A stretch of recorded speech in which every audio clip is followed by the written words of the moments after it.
Greater Hyderabad municipal corporation ఎన్నికల్లో పోటీ చేయనున్నట్లు ప్రకటించి జనసేన అందరినీ ఆశ్చర్యంలో పడేసింది.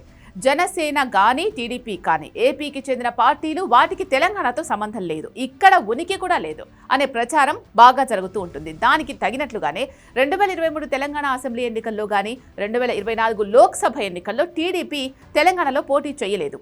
కొందరు జనసేన నాయకులు స్వతంత్రంగా పోటీ చేసినా ఎన్నికల్లో అడ్రస్ లేకుండా పోయారు. టీడీపీ ప్రస్తుతానికి తెలంగాణ ఎన్నికల బరి నుంచి పూర్తిగా తప్పుకున్నట్లే కనిపిస్తోంది. జూబ్లీహిల్స్లో టీడీపీకి సొంత బలం ఉన్నప్పటికీ మొన్నటి ఉప ఎన్నికల్లో కూడా ఆ పార్టీ పోటీ చేయలేదు. తద్వారా పరోక్షంగా కాంగ్రెస్కి టీడీపీ మేలు చేసింది.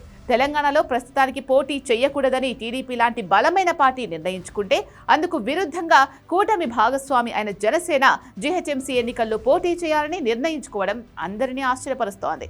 అయితే దీని వెనుక ఒక బలమైన వ్యూహం ఉన్నట్లుగా అర్థమవుతోంది.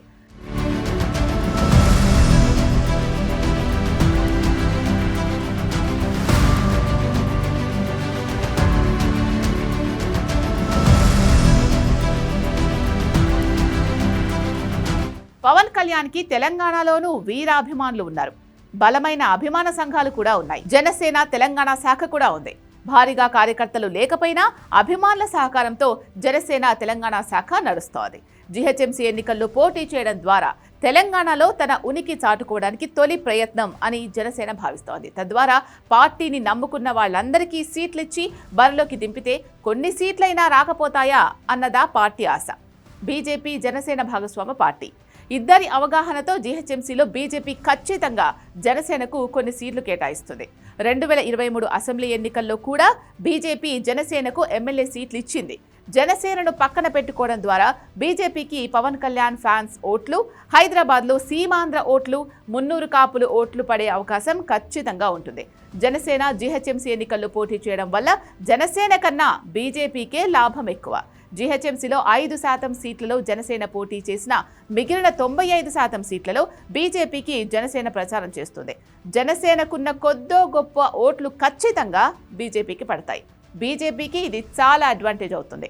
ఇక జీహెచ్ఎంసీలో పోటీ చేస్తున్న నెపంతో మొత్తం గ్రేటర్ హైదరాబాద్లో పవన్ కళ్యాణ్ ప్రచారం చేస్తాడు. కేవలం జనసేన పోటీ చేసే స్థానాలు మాత్రమే కాకుండా బీజేపీ పోటీ చేసే డివిజన్లన్నింటిలోనూ పవన్ కళ్యాణ్ ప్రచారం ఉంటుంది.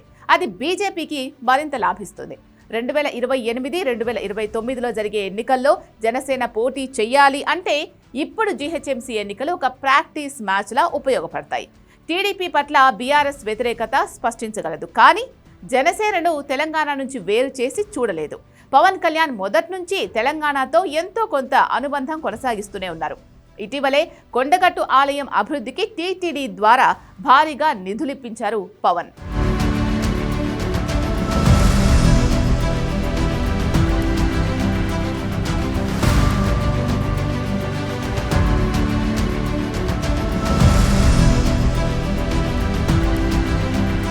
జీహెచ్ఎంసీ ఎన్నికల్లో కాంగ్రెస్ టీఆర్ఎస్ కి వ్యతిరేకంగా పవన్ మాట్లాడలేకపోయినా బీజేపీకి ఓటెయ్యమని అడగగలరు. అలాగే మోదీ భజన ఎలాగో ఉంటుంది.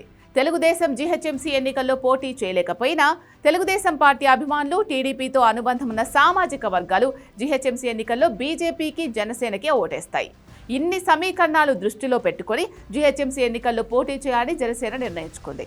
ఈ నిర్ణయం కేవలం పవన్ కళ్యాణ్ది మాత్రమే కాదు, ఇది బీజేపీ అధిష్టానంతో చర్చించిన మీదటే పవన్ కళ్యాణ్ తీసుకున్న నిర్ణయం ఇది.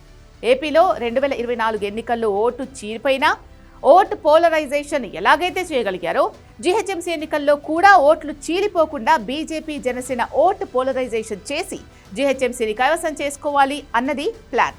నిజానికి సిటీపై కాంగ్రెస్ కంటే బీజేపీకి బీఆర్ఎస్కే పట్టెక్కువ. బీజేపీతో జనసేన చేయగలిపితే ఆ కూటమి మిగిలిన 2 పార్టీల కంటే బలపడే అవకాశం ఉంటుంది. వీటన్నింటినీ అంచనా వేసుకొని తన పార్టీ ఉనికి కాపాడుకోవడానికి, బీజేపీని జీహెచ్ఎంసీలో గెలిపించడానికి పవన్ జనసేనను జీహెచ్ఎంసీ ఎన్నికల్లో బరిలోకి దించుతున్నారు.